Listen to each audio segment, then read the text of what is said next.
Salve, salve galera! Eu sou o Luan Matheus, sou UX Designer e esse é o Papo de UX. Você sabe o que é Product Analytics e para que isso serve dentro do universo de design? É exatamente sobre isso que vamos conversar hoje aqui neste episódio. E para somar com a gente, eu convidei um cara especialista sobre este assunto. Ele é professor e fundador da Punk Metrics. Salve, salve, Hurley Dias. Fala, meu querido Luan. Bom dia, boa tarde, boa noite para quem tá ouvindo. Huxley Dias aqui. Vai ser um prazer trocar essa ideia com vocês hoje. Pô, eu que agradeço aí, Hurley. E tá certo pronunciar Hurley, né? Porque tem um X no meio do nome e eu sempre fico confuso.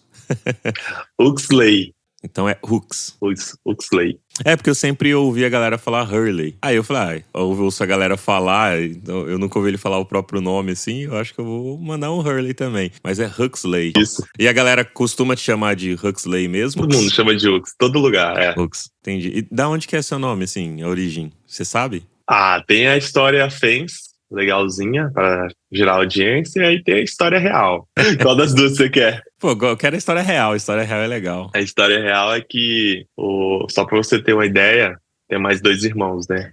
O nome do irmão mais velho é Thiago, da irmã do meio é Tatiane. São nomes super comuns, né, no Brasil.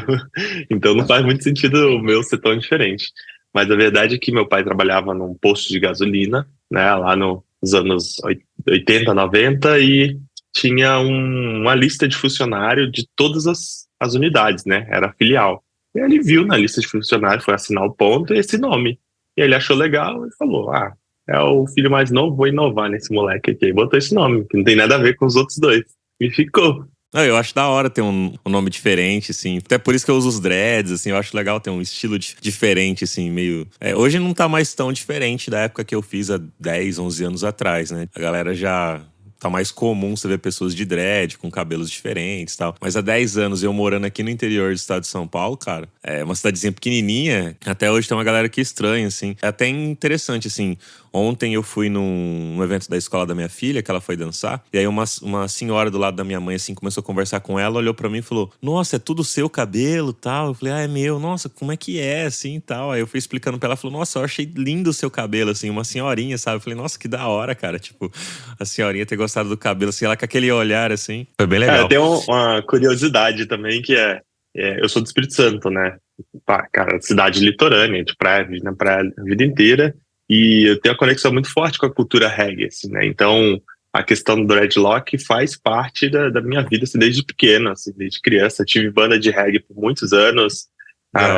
Eu e meu irmão tivemos Sound System, coleção de disco de vinil, e, assim, estudei a música reggae a fundo, assim, conheço muitos detalhes mesmo. Então, hoje, para mim, a questão do dread, apesar de eu usar esse estilo mais curto, além da representatividade, assim, né, de pessoas pretas, de força, de resistência, tem muita conexão com reggae mesmo, assim. Porque é a associação mais óbvia que as pessoas fazem, né, mas muito superficial. Mas no meu caso, sim, tipo, eu vivi e vivo muito, assim, da cultura reggae. Pô, que legal, cara. Eu não sou um cara que vivo, assim, essa cultura reggae. E apesar do reggae ter associado da questão dos dreads, né? Porque, na verdade, ele vem mais da cultura Rastafari ali e tal. Já li, estudei algumas coisas, mas não sou tipo, eu vivo isso o tempo todo e tal. Mas eu curto bastante, assim. E acho legal quem vive isso, né? E teve, uma banda de reggae, eu acho muito legal. Eu tenho uma música, inclusive, que eu fiz, já que tenho até uma participação na galera fazendo um rap junto, que é um reggaezinho que eu fiz, que tem até um clipezinho na internet, bem legal, assim, tipo, mas não era uma banda de reggae, né? É uma música só ali que tem o estilo reggae com rap ali, que eu acho bem legal, assim, essa mistura, sabe, assim. Eu tive uma banda de rap reggae também tem uns conteúdos da hora. Pô, legal, que massa. Depois passa aí e vamos deixar os links aí pra galera ouvir e curtir esse som. E quero deixar os recados aí pro pessoal também, lembrar de dar o like, pegar esse link, compartilhar com outras pessoas aí que eu tenho certeza que vão contribuir pro conhecimento delas, trazer reflexões aí sobre esse assunto de métricas, de Product Analytics aí, pra gente entender um pouquinho mais sobre como isso funciona. Lembre também, se você quiser contribuir de forma monetária com o nosso projeto aqui, você pode fazer um pix pro pix@papodux.com.br, de qualquer valor já vai estar ajudando muito a gente. E se você está ouvindo pelo Spotify, deixa 5 estrelas aí, porque impulsiona cada vez mais os episódios aqui do nosso programa para outras pessoas conhecerem. E galera, a PM3 está fazendo 6 anos de vida agora em março de 2024 e para celebrar esta comemoração, eles estão com uma promoção imperdível que é a seguinte: na compra de qualquer formação da PM3, pode ser Product Discover, Product Analytics, que inclusive é o tema deste episódio que você está ouvindo. Enfim, são várias formações da PM3 que você pode escolher. Comprando uma formação, você leva outras 5 totalmente de graça. Isso mesmo que você ouviu. E sabe qual o valor? Apenas R$ 2.999 com possibilidade de parcelamento em até 24 vezes. Então corre, porque essa promoção só vai até o dia 31 de março ou quando completarem as 500 vagas que estão disponíveis. Ou seja, o que acontecer primeiro se encerra a promoção. Então clica no link agora que está na descrição deste episódio e aproveita esta super promoção de aniversário da PM3. E Hux, né? Agora eu pronunciei certo. Fala pra gente um pouquinho como é que você entrou nesse universo aí de design, de métricas, para ser mais preciso, né? E fundou aí essa escola que eu vejo hoje, assim, cara, que é referência, assim, né, no mercado de design, de UX. Conheço várias pessoas que já fizeram o curso, que compra. Na empresa que eu tava atualmente, a gente indicou, inclusive, o curso lá pro pessoal fazer, tudo mais, assim, pra até a empresa se associar, meio que, né, que tem as empresas, eles pegam, às vezes se associam com algumas escolas, né, pra ter desconto e passar pros colaboradores pra eles ir melhorando ali as suas carreiras. Então é bem massa, cara. Então eu queria ouvir um pouquinho dessa sua história, assim, com curiosidade, assim, e contar pra gente, até pra inspirar outras pessoas e tal. Bom, então vamos lá, deixa eu contar um pouco, assim, como que eu caí nesse universo de métricas, né?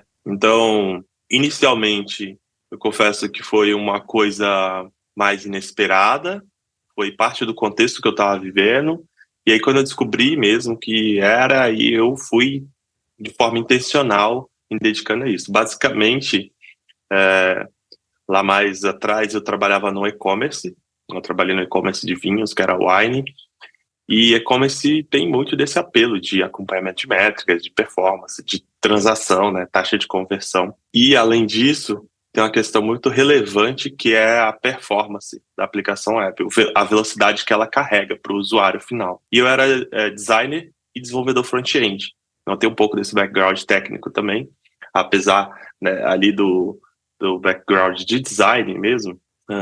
A faculdade, na verdade, era mais focada em design gráfico e desenho industrial, né? Não tinha tanto um apelo para digital web, assim. A parte web foi por conta, mas eu aprendi a fazer código front-end muito cedo ali na carreira. Gosto até hoje, quando eu tenho um tempo, eu uso para fazer alguma coisa assim, brincando.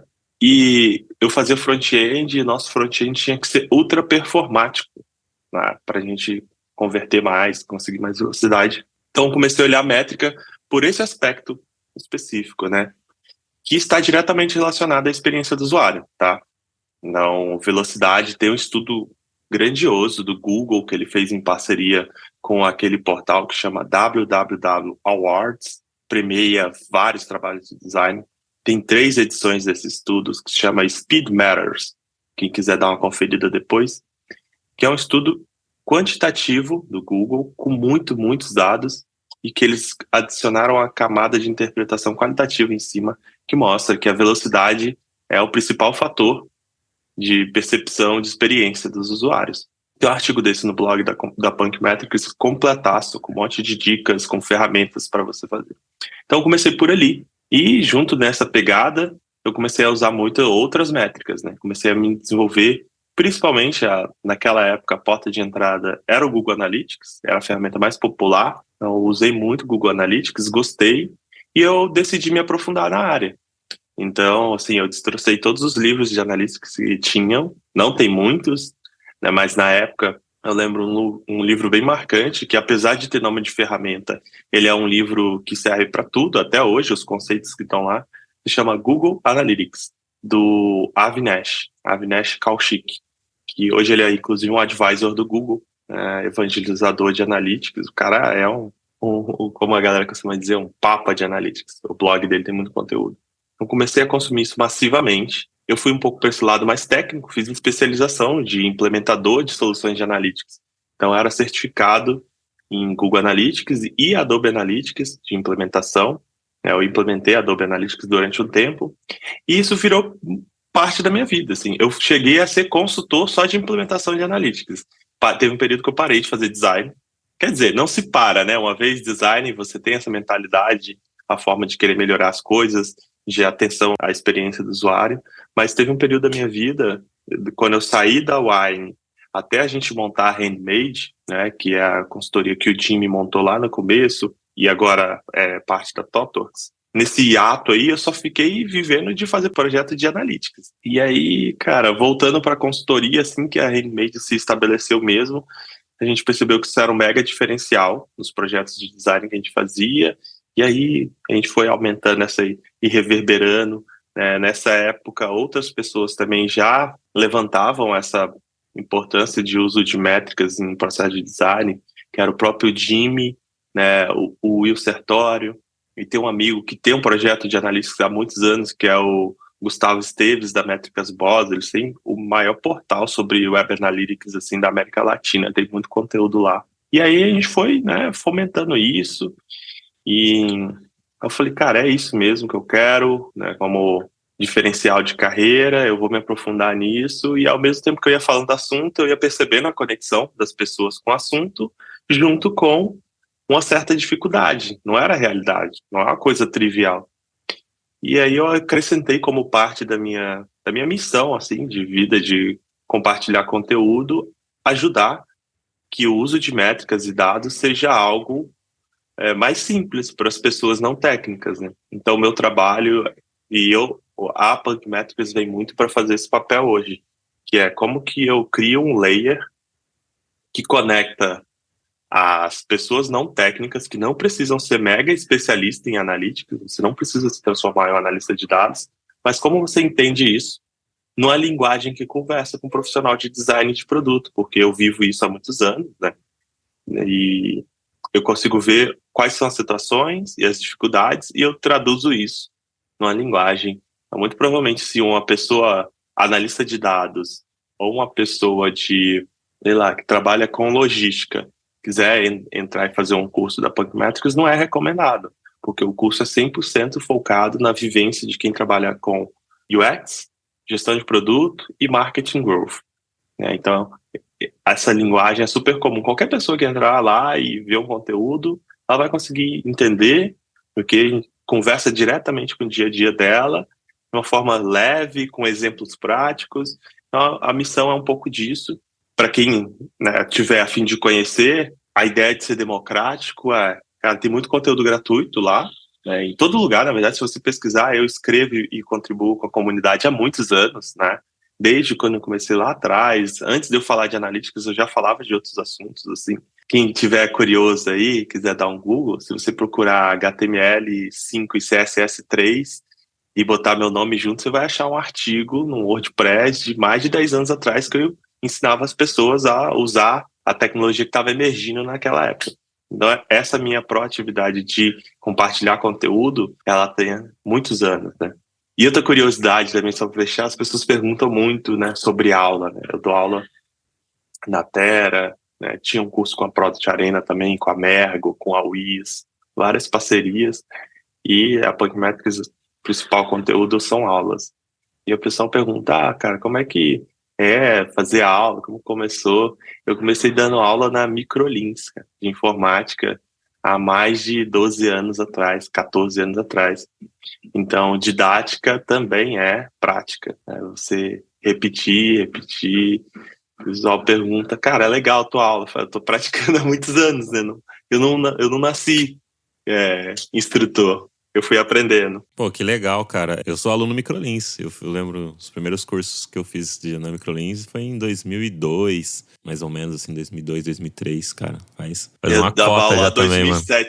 2007 a 2000 de 2007 a 2008 eu dei aula na Microlins. Pô, e que loucura, né? Porque naquela época a gente aprendia a ligar e desligar o computador. Tipo, você tinha no começo do curso, era hoje vamos aprender como ligar. Vai lá, liga o estabilizador, a espera, liga a CPU, agora liga o monitor, agora a gente vai desligar. Vai lá, iniciar, desligar, tal. Agora você desliga, agora vamos aprender a mexer no Word. Cara, hoje eu acho que nem tem, se tiver mais no YouTube, assim, na internet, né? Mas curso de Word, de PowerPoint, Excel, assim, nem se tem mais nessas escolas, né? Essas escolas eu acho que nem vendem mais. Cara, pior que eu não sei. Eu chutaria que tem. só a Tem. demanda é diferente. Eu lembro que eu dava aula, um módulo se chamava internet. Aula de É. internet. Onde você ouviu isso, cara?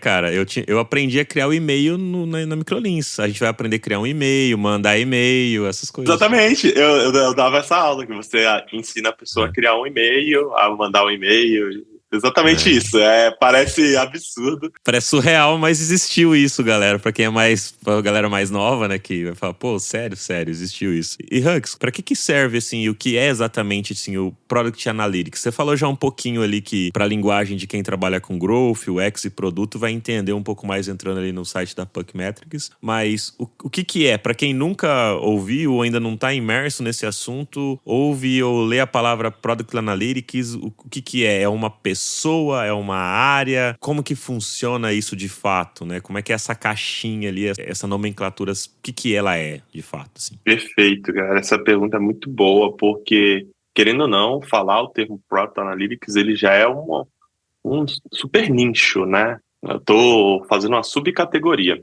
Não só de forma geral, a gente tem a disciplina de Data Analytics, né? Como uma disciplina guarda-chuva, que tem um monte de subdivisão.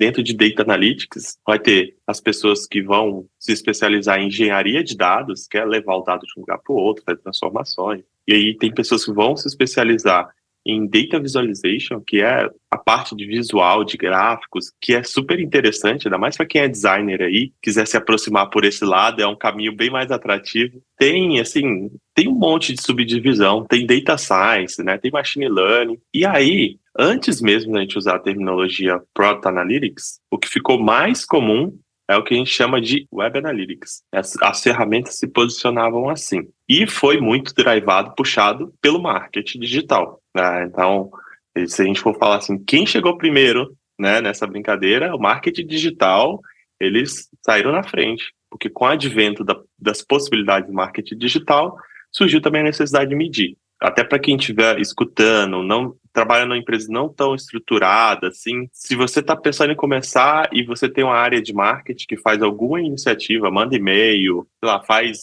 post pago no LinkedIn, no Instagram, no Facebook, vai conversar com a pessoa de marketing. Provavelmente ela tem alguma ferramenta de Web Analytics ali, plugada, e pode ser o caminho para você começar. Então, essa área veio com o advento do marketing, falando de Web Analytics, e as ferramentas foram evoluindo, e com essa inclinação para ter times dedicados para fazer produto e melhorar produto, dentro disso a gente pegou uma subdivisão que a gente nomeia de Product Analytics. Fazendo uma divisão bem grosseira aqui, só para ilustrar para as pessoas, é assim, pensa que o Web Analytics, essa terminologia, ela é uma terminologia que é abrangente, ela poderia servir para tudo, mas nos dias atuais, ela é visto muito mais. Quem olha Web Analytics, eu estou falando de Analytics de marketing, até a porta de entrada, trazer tráfego, da onde que vem esse tráfego, conversão e atribuir conversão.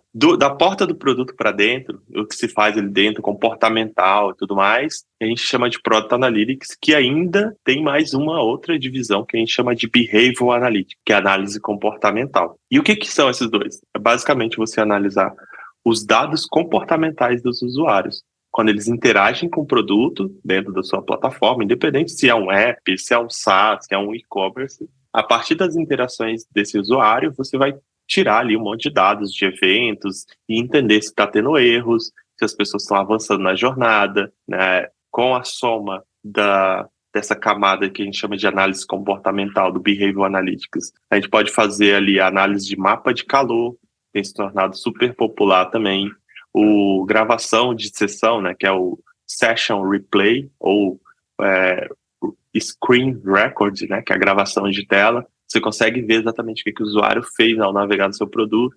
Então, somando essas camadas de eventos coletados, que é quanto fez e o que fez no detalhe, a gente chama tudo isso de Product Analytics, e é uma ferramentinha a mais para você entender o seu usuário e o desempenho do seu produto.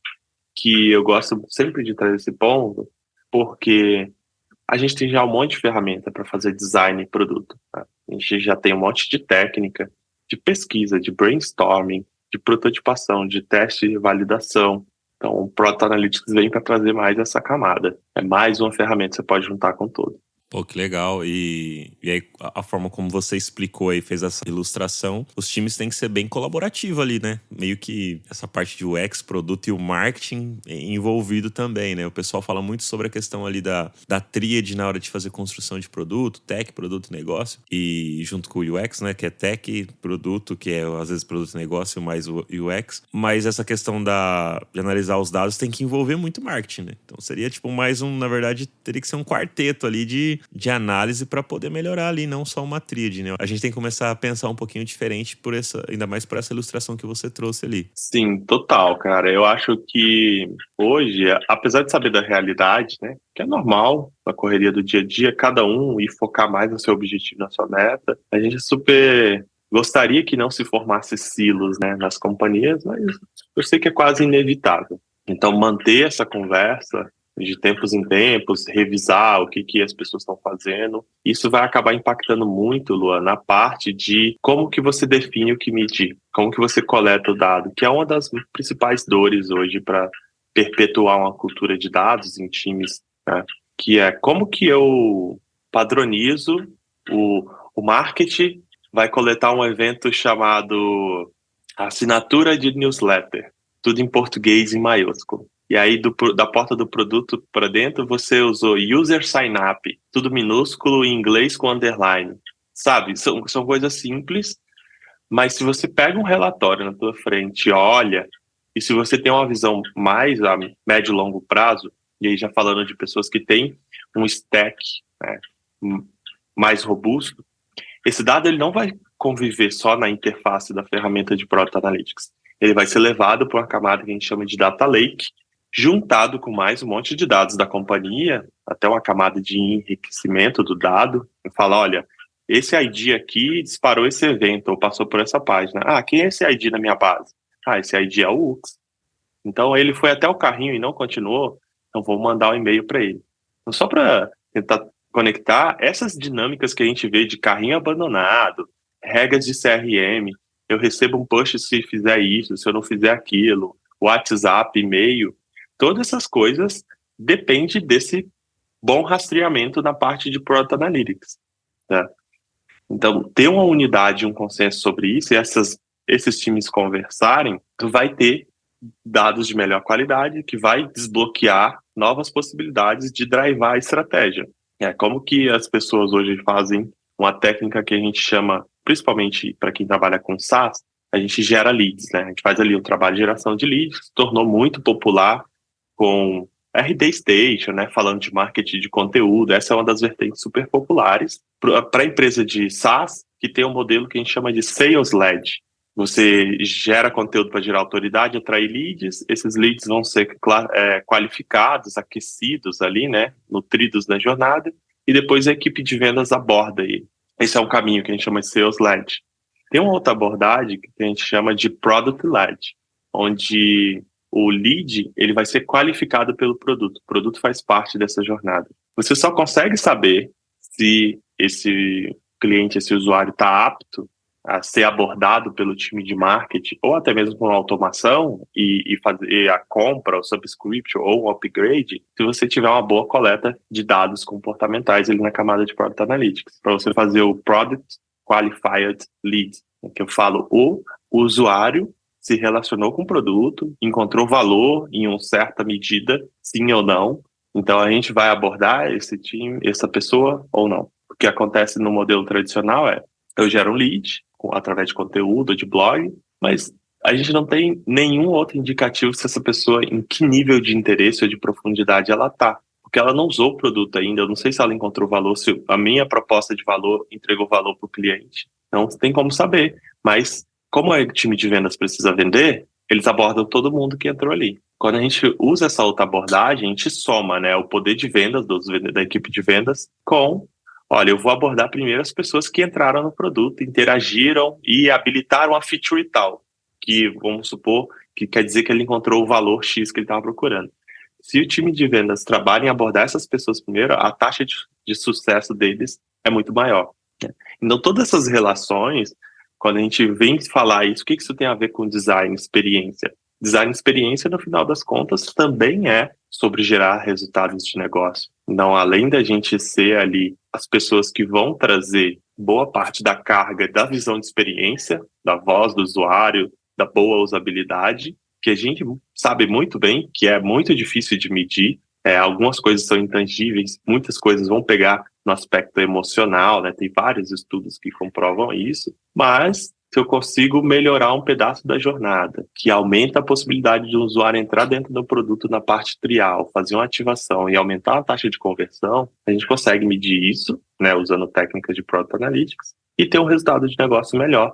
E aí a gente consegue fazer um proxy, né, da iniciativa que a gente fez em design, como que isso mexeu um número, um ponteiro de negócio. Então, essa é a importância da gente começar a olhar para essas métricas, falar, se aprofundar em Product Analytics. E aí toda essa explicação que você deu, então a gente pode concluir que é uma área onde pode ter diversos profissionais ali atuando e não só uma pessoa também, né? Porque, querendo ou não, toda essa ligação aí, ela é complexa. Isso que você deu um exemplo até que simples com relação a, alguém entrou no funil de venda ali, do marketing, entrou na parte trial ali para usar ali um produto, vamos pensar aqui um RP, ativou a feature de emitir nota fiscal, e aí vem alguém para abordar ela porque ela ainda só tá usando os 30 dias. Cara, o tanto de etapa que essa pessoa teve que percorrer até ativar, até o vendedor vir, cara. É muita informação, são muitos dados que são gerados ali que as pessoas precisam analisar. Então, assim, o meu racional tá certo, como que é? Então, realmente é uma área onde se podem ter vários profissionais, só que a gente sabe que no mundo real, às vezes vai ter só uma pessoa que vai ter que olhar para tudo isso, porque ainda está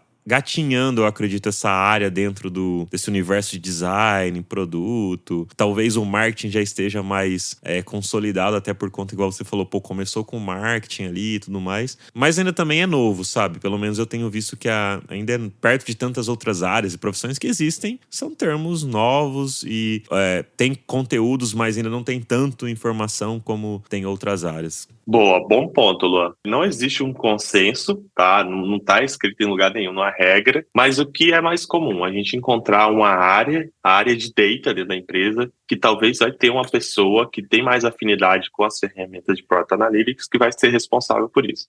Essa prática, ela inibe a formação de uma cultura de dados. O que eu acredito mais, tá? Que não é uma pessoa ou várias pessoas para fazer isso tudo. São profissionais que estão mais próximos da concepção do produto, seja o PM, a pessoa de design e a pessoa de engenharia, que devem se propor a sempre fazer o que a gente chama de tracking, né, do produto. Colocar ali, seja lá qual for sua ferramenta, o trechinho de código, o snippet de código, para capturar aqueles eventos corretos que vão representar o passo a passo daquela etapa da jornada. Tá? E essas mesmas pessoas devem ter a rotina e a habilidade de olhar para esses dados e analisar. Aqui eu faço um adendo que quando a gente fala essas pessoas têm a habilidade de analisar, muito provavelmente, principalmente para quem não tem nenhuma afinidade com analíticas, vai pensar, poxa, eu não sou uma pessoa de analíticas, eu não estudei para isso, né? Passei anos estudando design para ser um bom designer, as pessoas estão me falando isso. Eu fazer analíticas, não quero. Mas eu não estou falando de fazer uma análise super profunda, Cara, você saber as suas etapas das jornadas, saber que aquilo ali se transforma em um gráfico de barrinhas, que vai ter uma barrinha grande no começo e uma barrinha menor no final, porque nem todo mundo chega até o final da jornada. Você olhar para aquilo, olhar para os valores percentuais, assistir, né, um heat map, uma gravação de tela, e você vai ter uma série de conclusões somadas às outras técnicas que você já faz, de entrevista com o usuário, olhar a central de atendimento, feedback, né, da equipe de CX. São coisas, não estou falando de uma análise mega aprofundada, uma coisa básica, né? Então, só para trazer esse adendo, quando eu falo essa equipe analisar. Se a gente fizer isso, essa pessoa ou as pessoas que trabalham no time de dados, eles deveriam estar trabalhando muito mais em prover a ferramenta, o acesso, o padrão de implementação, estar disponível para orientar. Mas quem deveria puxar essa iniciativa, eu estou criando um produto novo, eu estou refazendo a jornada. O time que está ali trabalhando, PM, design e engenharia, tem que ser o responsável por falar, olha, essa partezinha do produto eu tenho a intenção de medir se o usuário fizer isso. O time de data falar, tá bom, esse aqui é o padrão, a pessoa de engenharia vai implementar junto com o produto e 1, 2 dias os seus dados vão começar a aparecer na plataforma de analytics que você deseja. Então, eu acredito muito mais na disseminação da cultura de dados, onde que todo mundo tem uma corresponsabilidade de um pedacinho e ninguém é mega especialista, e tem uma área de dados especialista, se algo der um problema, uma coisa super técnica, garantir a governança, a disponibilidade do dado, aí é com a área de analytics. Mas esse dado, coleta de eventos, né, do dia a dia, todo profissional que faz tecnologia hoje deveria saber. Hoje, né, se você olhar, qualquer vaga que tiver, vai estar ali listado lá na vaga, eu tenho certeza, se for uma vaga de PM ou de UX, assim, habilidade com OKRs, análise de dados e métricas. A maioria vai ter. Então, o que eu quero dizer é que a gente não está pedindo nada demais. O mundo mudou, as nossas profissões, nossa carreira evoluiu e a gente tem lá uma possibilidade. Assim como daqui a pouco, se AI, né, inteligência artificial, realmente começar a fazer parte de um processo, ter ferramentas de destaque no mercado que comprovadamente melhoram, otimizam a etapa do processo de design, a gente vai começar a ver as vagas no futuro recente, se é que não já tem, com a exigência, né? Um profissional de UX com habilidade em aplicar inteligência artificial nos seus fluxos e processos, né? Então, só fazendo uma perspectiva, o que acontece hoje é que evoluiu, dados já é uma realidade, não é uma exigência a mais. Muito bom, cara. E eu tava pensando exatamente sobre isso, na hora que você falou a palavra cultura. Eu vejo muito a forma como você foi falando e explicando, igual com o próprio UX, né? Eu vejo que, tipo, cara, pensar em experiência, claro que tem a especialidade dos designers em focar nisso, mas todo mundo da empresa inteira tem que pensar na experiência que as pessoas vão ter a usar os produtos e serviços que aquele negócio está oferecendo, né? Não pode ficar na mão de uma pessoa, porque isso não dissemina. Não é todo mundo tem esse pensamento e não ganhar força, igual você explicou sobre a questão dos dados. E eu achei isso muito interessante e muito importante mesmo, todo mundo ter essa conexão. Porque senão fica um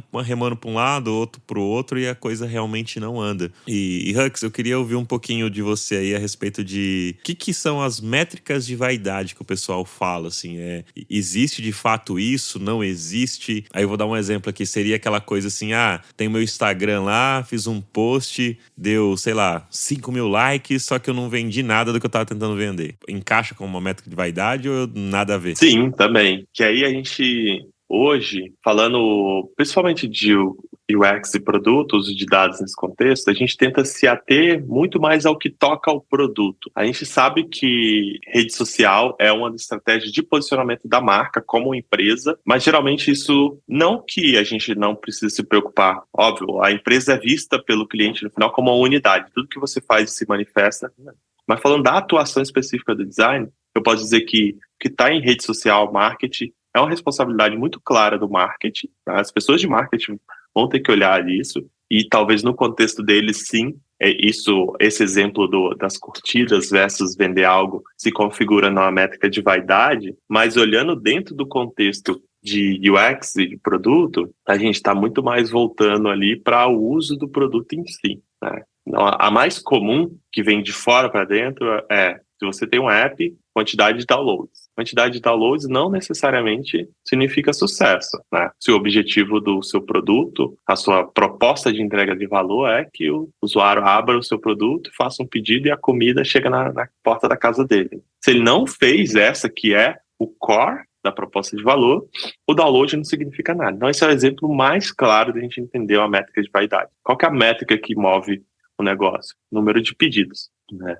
Vamos pegar o iFood como exemplo. Adoro o produto, adoro usar como exemplo, porque é um produto brasileiro que muita gente conhece, né? Não é um negócio que eu preciso ficar explicando o que o iFood faz. Cara, se o iFood ficar só olhando, downloads é importante? Para estratégia de marketing, de awareness, para ele saber como é que tá a penetração de marca, se comparar com concorrentes, tem um monte de player concorrente. Mas o que faz receita mesmo pro iFood a quantidade de transações. Óbvio que eles agora têm várias linhas de receita dentro. Tem um clube, né? Tem cartão, tem cashback, eles têm um monte de linha de subprodutos, tem a parte de fidelidade, né? De benefícios de cartão corporativo, mas tem que ter transação. Agora, quando a gente vem mais para dentro do produto, a gente poderia configurar como uma métrica de vaidade, tipo, número de acessos, muitas pessoas buscando restaurantes ou visualizando, mas não está comprando nada. Então, essas métricas, elas podem ser olhadas como vaidade, mas elas podem ser olhadas como proxy também, né? Proxy é uma coisa que leva a outra. E se eu tenho um volume de usuários acessando,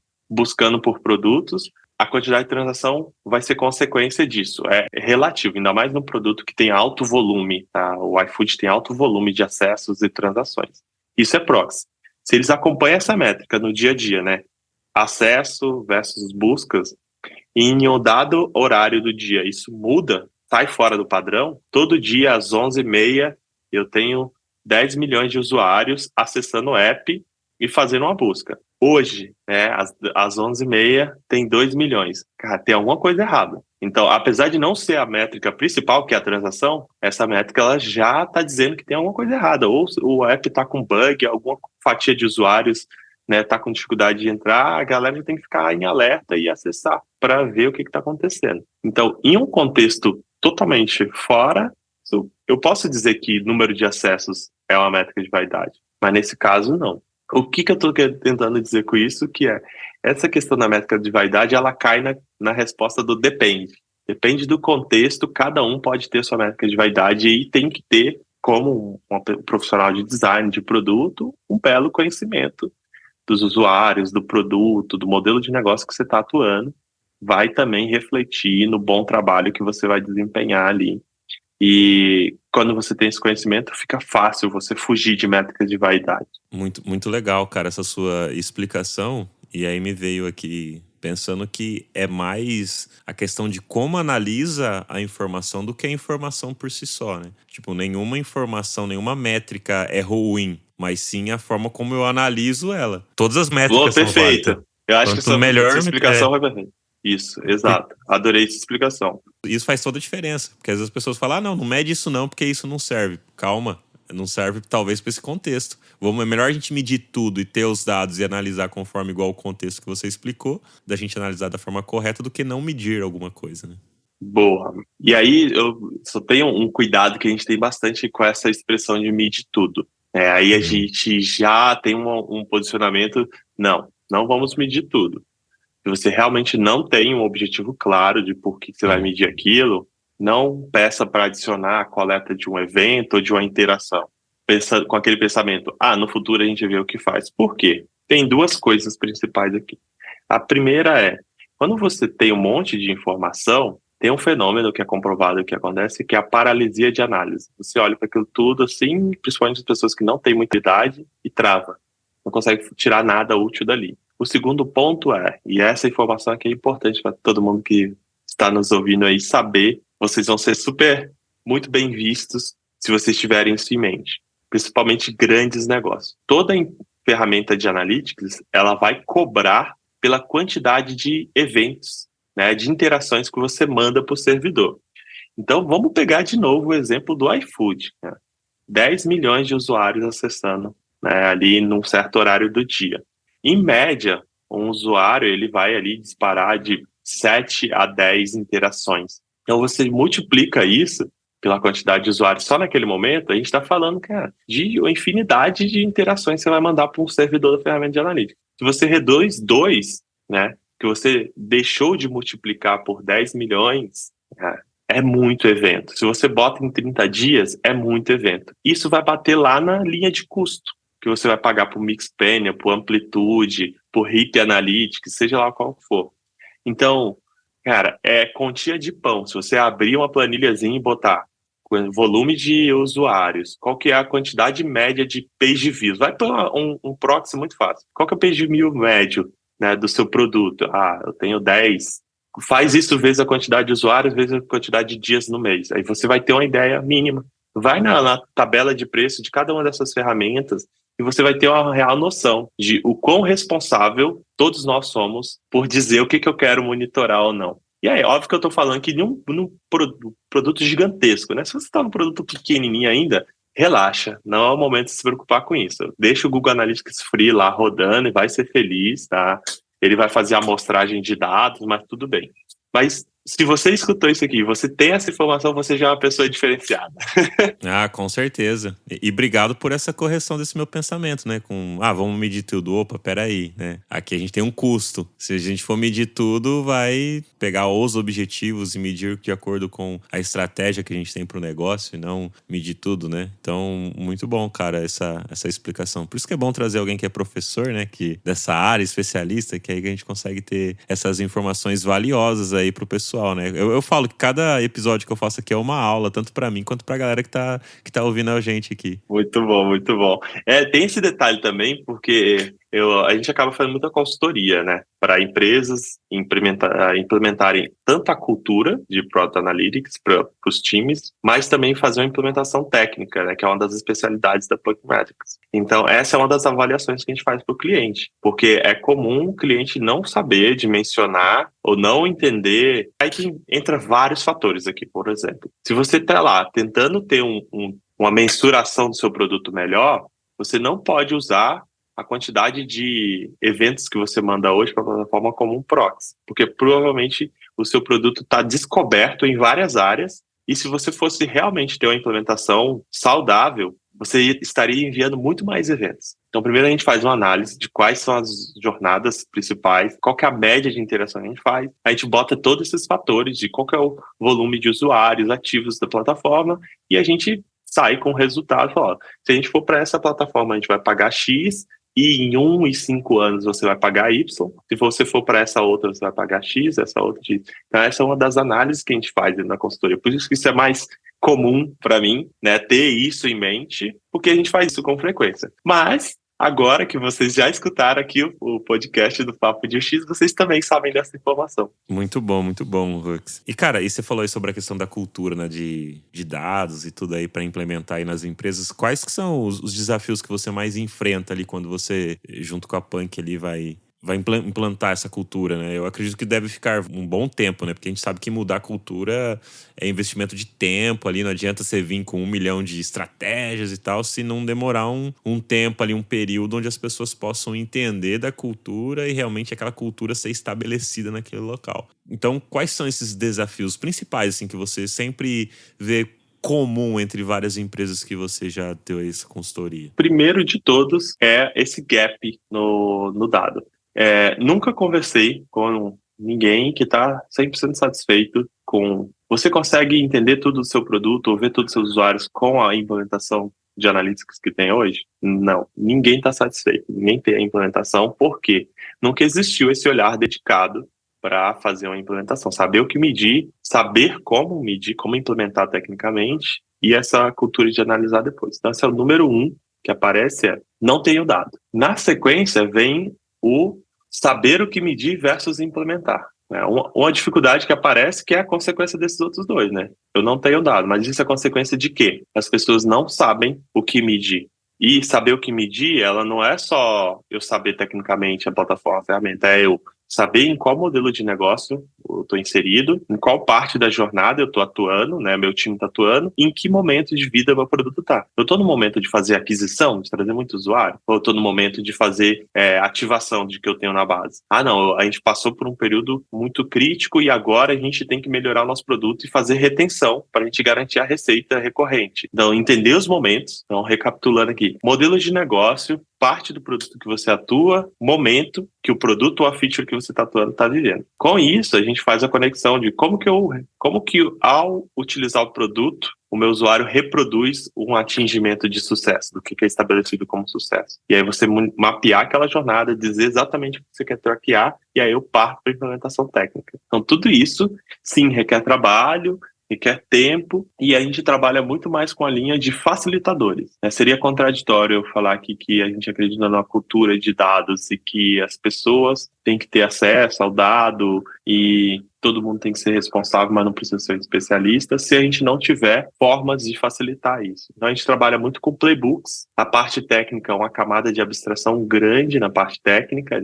A gente vê os principais cenários, a gente prepara trechos de código e deixa, olha, para esse tipo de cenário, é esse código aqui que você tem que enviar para o desenvolvedor, trocando essas variáveis, e a parte de educação, que é uma das principais camadas que a gente atua hoje. Não adianta você também ter o contrário. Eu tenho dado e ninguém sabe olhar, não sabe para que serve, em que momento eu analiso o quê, como eu analiso o comportamento, como eu analiso a aquisição, engajamento. Então, a gente vem com uma camada grande de educação acima disso e fazendo algumas provas de conceito e pilotos. Então, não se muda a cultura da empresa toda de uma vez só. Então, a gente escolhe um ou alguns times focados em um pedaço da jornada, faz todo esse processo com o time, acompanha eles durante um tempo, e esse time se torna corresponsável em disseminar a cultura internamente. Então esse time já passou por isso, ele sabe como implementa, ele sabe como definir o que implementar, ele sabe definir um experimento, botar um experimento no ar, definimos qual que é a ferramenta de experimentação, onde que eu documento o resultado. Então esse time passa por isso tudo, e depois ele vai fazendo showcase dentro da empresa, falando, assim, se vira ponto de suporte para quem está começando, e aí cada empresa demora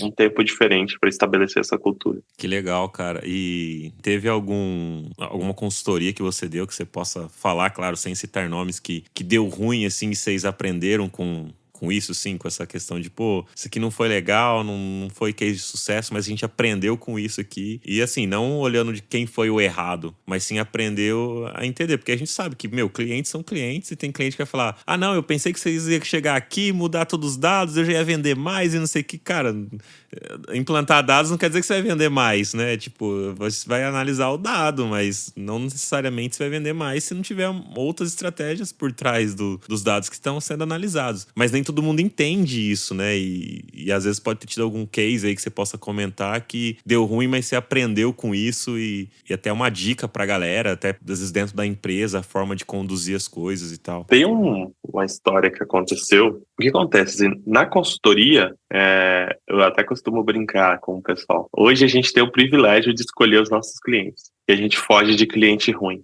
né? E, enquanto consultoria, todo mundo contrata uma consultoria, ela é parte do pressuposto que ela está contratando especialistas e aquele problema vai ser resolvido.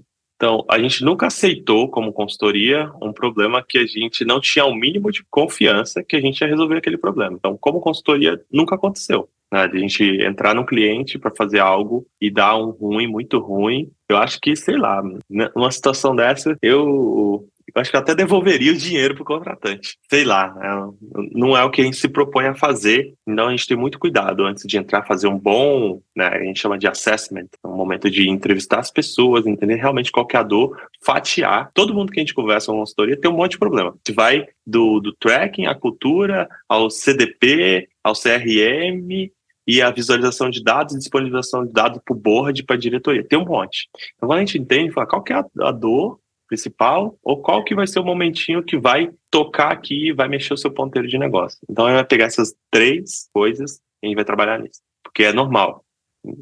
Ter um monte de problema, a gente tenta focar. Então, da consultoria, a gente sempre vai no caminho que dá certo. Mas, trabalhando com times internos em empresa, eu já vi muita coisa acontecer, até porque acho que a gente não falou um pouco disso. Eu passei muito tempo trabalhando em empresas de mercado, né? Eu passei nos últimos anos lá, eu trabalhei 2 anos e meio na Loft. Antes disso, eu trabalhei na Log. Então, eu já tenho essa dupla vivência, né? De ser empreendedor, ter a consultoria e também ter trabalhado no mercado. Quando eu trabalhava na Loft, a gente montou uma iniciativa que era totalmente nova, a gente chamava de Martech. Foi uma iniciativa campeã, deu muito resultado positivo para a companhia, mas no começo a gente sofreu um monte. Porque ali a minha atuação era, eu era o líder de produto, né? Eu era GPM lá, liderava um monte de PM e tinha uma squad que faziam isso. Eu não estava atuando como o ator que estava 100% dedicado para aquela agenda. Então minha atenção estava distribuída para aquilo, tudo era um assunto novo dentro da empresa, muitas pessoas não sabiam como que aquilo funcionava, para onde ia. Então os primeiros meses desse projeto foi de muita dificuldade. Tinha muita coisa estruturante para fazer, a gente não sabia comunicar, as pessoas não entendiam o que a gente estava fazendo. Então ali a gente tomou um monte de pau, e a gente aprendeu um monte de coisa, e os aprendizados dessa jornada tá descrito lá no blog da Punk Metrics. Tem um post lá chamado Martech como estratégia de produto, que eu conto tudo que a gente fez, os tropeços que a gente levou, aprendizados, então tá lá para quem quiser conferir. Mas é normal, erros faz parte de um processo de evolução. Cara, e para quem tá querendo se aprofundar mais aí sobre essa questão de Product Analytics, além de fazer o curso lá da Punk, lógico, mas que outras dicas que você pode deixar aí pra galera? além de todas essas que você já comentou, que a gente já trocou ideia aqui, dicas que são fundamentais, principalmente para quem inicia na carreira mesmo, às vezes, de design ali, e tipo, cara, são tantas coisas para aprender, né, tantos caminhos ali, né, de informação que a gente tem que saber, mais essa questão dos dados, né, é uma sobrecarga cognitiva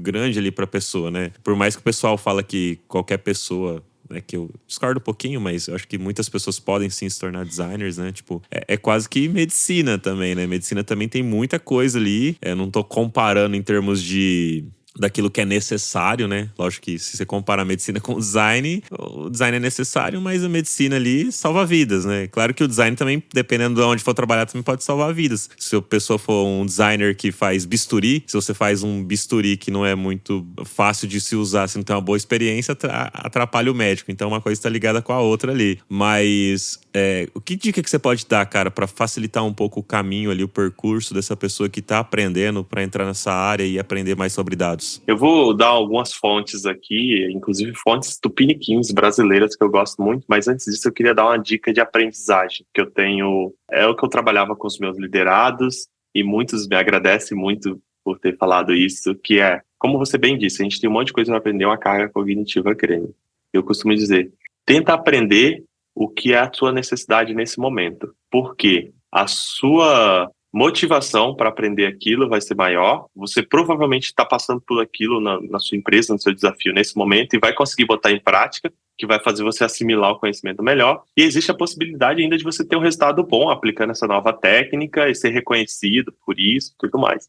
Então não tente aprender tudo de métricas. Se você está com um desafio agora que é de discovery, vai entender quais são o grupinho de métricas que te ajuda a fazer discovery. Esquece o resto, esquece aquisição, engajamento, retenção.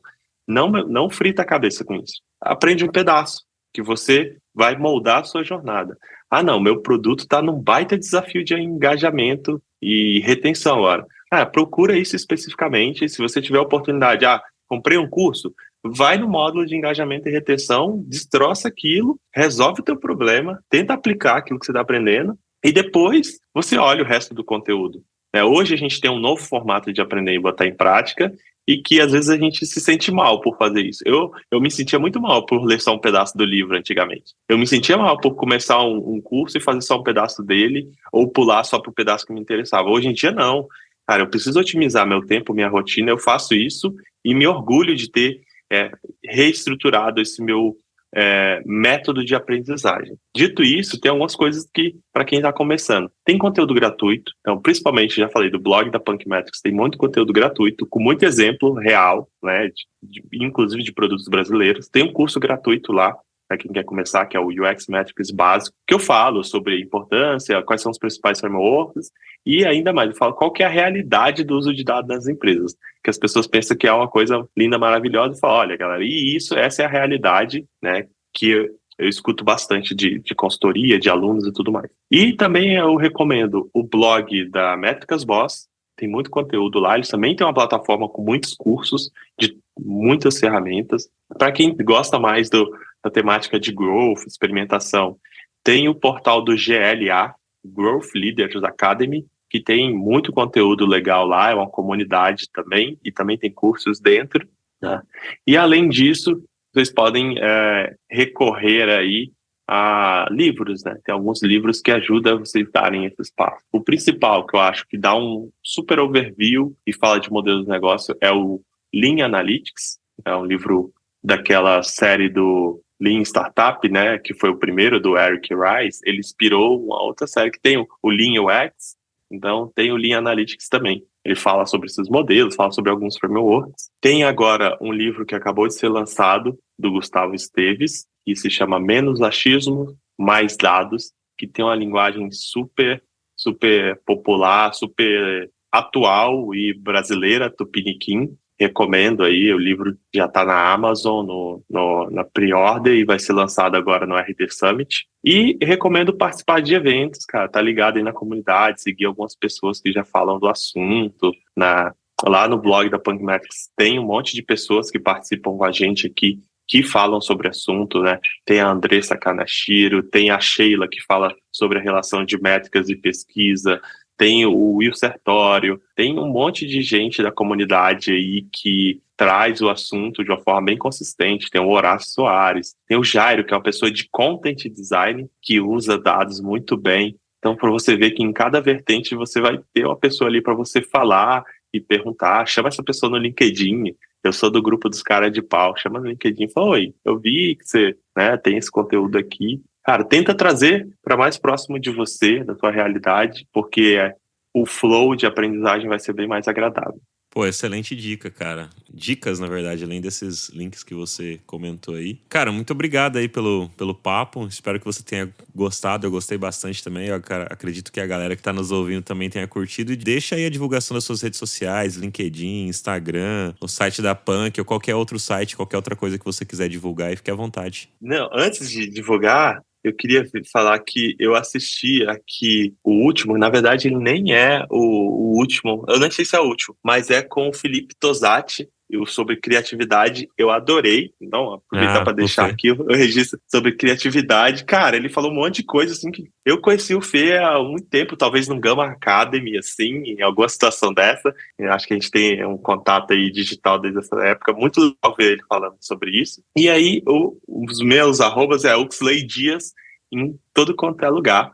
Eu tô no LinkedIn, assim. No Instagram eu não uso tanto para falar desse assunto, mas tem o Instagram da Punkmetrics, @Punkmetrics no Instagram, a gente posta conteúdo sobre o tema. O site da Punkmetrics é onde que você vai encontrar mais conteúdo, e tem no YouTube da Punkmetrics também, tem um monte de conteúdo gratuito lá. Tem live gratuita, tem masterclass gratuita, tem vídeos curtinhos explicando o que é Product Analytics, né, onde se aplica a métrica, o que é cohort, o que é, sei lá, métricas piratas. Tem uns vídeos curtinhos explicando essas coisas mais básicas. Vai no YouTube da Punkmetrics lá também, que vocês vão encontrar bons conteúdos. Pô, valeu demais, cara. Muito, muito obrigado mesmo aí pelo papo. Agradecer também a galera aí que tá nos ouvindo. Lembrando que a gente tem o nosso e-book sobre as 10 heurísticas de Nielsen. Você pode baixar clicando no link deste episódio. Lembre-se de pegar o link também desse episódio e compartilhar com outras pessoas para que elas aprendam um pouquinho ou reflitam um pouquinho sobre esses assuntos que a gente comentou aqui de dados, Product Analytics. Enfim, cara, dicas incríveis aí que o Hux deixou aí pra gente. E se você quiser assistir também, além de me ouvir, você pode ir lá no YouTube e colocar Semiose Podcast, que é o outro podcast que eu faço aí com o David Art. Tem episódios incríveis e já fica o convite aí pro Hux também participar lá com a gente quando eu for ir pra São Paulo fazer as gravações deste podcast também, que é o Semiose. Se você quiser ouvir outras pessoas, outros temas, quiser fazer indicação, quiser que o Hux volte aqui pra falar um pouquinho mais ainda sobre essa questão dos dados, que eu sei que tem assunto pra caramba aí pra falar sobre isso, manda lá no meu LinkedIn, Luan Matheus, ou no nosso @Papo de UX do Instagram. É isso aí, valeu e até o próximo episódio.